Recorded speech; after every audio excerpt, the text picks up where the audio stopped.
कैसे हो तुम लोग? चलो आज के विषय से शुरू करते हैं।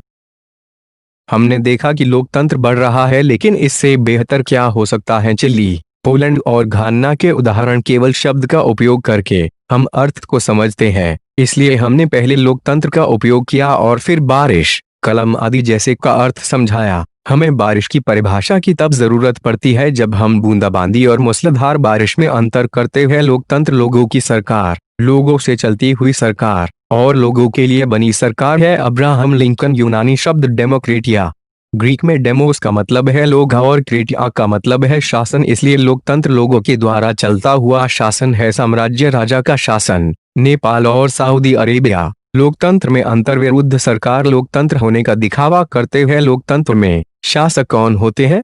किस प्रकार चुनाव होता है? कौन से लोग होते हैं? सरकार कौन से प्रकार के रूप में होती है?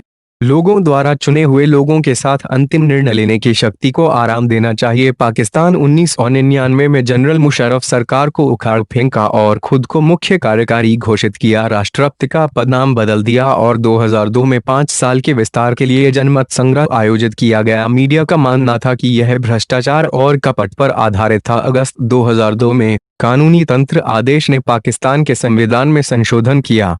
अब राष्ट्रपति राष्ट्रीय और प्रांतीय सभा को निकाल सकते हैं। नागरिक मंत्रिमंडल का काम है एक राष्ट्रीय सुरक्षा परिषद द्वारा देखरेख रखना जो सैन्य अधिकारियों का प्रभुत्व है। चुने गए प्रतिनिधियों के पास कुछ शक्ति थी, लेकिन अधिकांश शक्ति सैन्य अधिकारियों और मुशर्रफ के साथ ही होती है। औपचारिक रूप से एक चुनी गई संसद और सरकार है, लेकिन असली शक्ति उन लोगों के साथ है जो चुने हुए नहीं हैं। निःशुल्क और निष्पक्ष चुनावी प्रतियोगिता। चाइना देश की संसद को हांगोरियन में दाहुई के लिए बचकर 5 साल चुनाव किए गए। राष्ट्रीय जनता कांग्रेस 3000 सदस्यों के साथ कुछ सेना द्वारा चुने गए और राष्ट्रपति की नियुक्ति करने की शक्ति होती है। 2002-03 तक केवल वे लोग जो चीनी साम्यवादी समाज के सदस्य हैं या जिनके पास जुड़े 8 छोटे दलों को चुनाव लड़ने की इजाजत थी। सरकार साम्यवादी समाज द्वारा बनाई गई है। मेक्सिको देश 1930 से राष्ट्रपति चुने जाने के लिए हर 6 साल में चुनाव आयोजित करना। सैन्य शासन के तहत कभी नहीं। 2000 तक सभी चुनाव प्री द्वारा जीते गए। संस्थागत क्रांतिकारी समाज दाइश। यह चुनाव जीतने के लिए कई खराब चाल का उपयोग करने के लिए जाना जाता था। शिक्षकों ने फ्री के लिए मत देने के लिए माता पिता को मजबूर किया। इसने अभियान में भारी रकम खर्च की थी। चीन में चुनाव लोगों को कोई गंभीर विकल्प नहीं देते हैं। मेक्सिको में लोगों के पास वास्तव में एक विकल्प होता था, लेकिन व्यवहार में उनके पास कोई विकल्प नहीं था। कोई उचित चुनाव नहीं होता था। इसलिए चुनाव निष्पक्ष होना चाहिए और वास्तविक विकल्प और राजनीतिक विकल्प के बीच प्रस्ताव रखना चाहिए। इसके अलावा वर्तमान में सत्ता में रहने वाले लोगों को खोने का उचित मौका होना चाहिए। एक व्यक्ति, एक मत और एक कीमत। सार्वभौमिक वयस्क मताधिकार की मांग से जुड़ा लोकतंत्र। राजनीतिक समानता के सिद्धांत। एक लोकतंत्र में प्रत्येक वयस्क नागरिक के पास एक मत होना चाहिए और प्रत्येक मत में एक मूल्य होना चाहिए। सऊदी अरेबिया में महिलाओं को मत देने का अधिकार नहीं है। एस्टोनिया ने अपने नागरिकता के नियम इस तरह से बनाए हैं कि रसियन अल्पसंख्यक के लोगों को मत देने का अधिकार प्राप्त करना मुश्किल होता है। फिजी में चुनावी व्यवस्था ऐसी है कि एक स्वदेशी फिजी का मत भारतीय फिजियन की तुलना में अधिक मूल्यवान है। कानून के नियम और अधिकारों का सम्मान। संवैधानिक कानून और नागरिक के अधिकारों द्वारा निर्धारित सीमाओं के अंदर लोकतांत्रिक समाज नियम तय किए जाते हैं। जिम्बाब्वे ने 1980 में गौरे अल्पसंख्यक से आजादी हासिल की।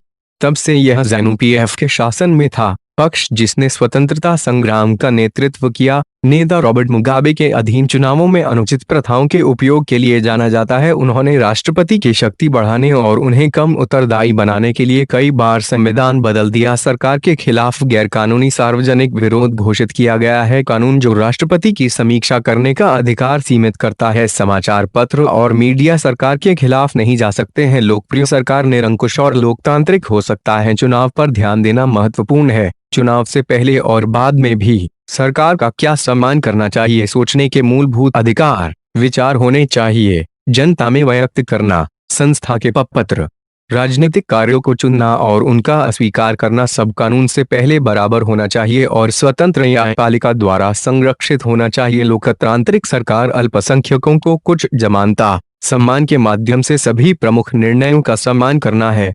प्रत्येक पदाधिकारी के अधिकार और जिम्मेदारियां देती है। सारांश लोगों द्वारा चुने गए शासक सभी प्रमुख निर्णय लेते हैं। चुनाव मौजूदा शासकों को बदलने के लिए लोगों को एक विकल्प और उचित अवसर प्रदान करते हैं। यह विकल्प और अवसर समान आधार पर सभी लोगों के लिए उपलब्ध है। इस विकल्प का प्रयोग संविधान और नागरिकों के अधिकारों के बुनियादी नियमों द्वारा सीमित सरकार की ओर जाता है। लोकतंत्र के विरुद्ध दलील नेता बदलते रहते हैं और अस्थिरता का कारण बनते हैं। इसकी राजनीतिक प्रतिस्पर्धा और शक्ति के खेल के साथ कोई नैतिकता नहीं। कई परामर्श देरी का कारण बनता है। चुने गए नेता अच्छे निर्णय लेते हैं क्योंकि उन्हें सर्वोत्तम हितों का नहीं पता है। भ्रष्टाचार और चुनावी प्रतियोगिता की ओर ले जाती है। साधारण लोगों को कुछ भी तय नहीं करना चाहिए क्योंकि वे नहीं जानते कि उनके लिए क्या अच्छा है। एकमात्र समाधान नहीं होने से गरीबी समाप्त नहीं होती है। लोकतंत्र के लिए दलील चीन का अकाल 1958-61 जहां करोड़ लोग मारे गए। अगर आलोचना बहुपक्षीय चुनाव और अच्छे विपक्ष के लिए निःशुल्क दबाव किया तो रोक दिया गया।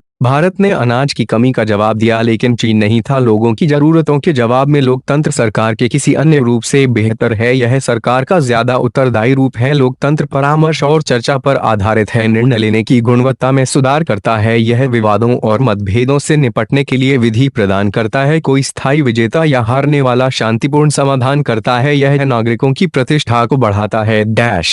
अमीर और गरीबों के लिए राजनीतिक समानता यह हमें अपनी गलतियों को सुधारने की अनुमति देता है। लोगों को की अपनी इच्छाओं का सम्मान करने की और विभिन्न लोगों को एक साथ रहने की अनुमति देता है। व्यापक अर्थ सामूहिक निर्णय संभव नहीं है क्योंकि लोग एक साथ नहीं बैठ सकते हैं और एक जैसा निर्णय ले सकते हैं। बड़ी आबादी भले ही वे कर सकें, नागरिकों के पास निर्णय लेने में समय, इच्छा और कौशल नहीं है। जो शक्तिशाली नहीं है वे निर्णय लेने में सम्मान कहते हैं। जो शक्तिशाली हैं कम से कम और अच्छे लोकतंत्र के बीच अंतर करना सभी नागरिकों की सक्रिय भागीदारी की आवश्यकता है।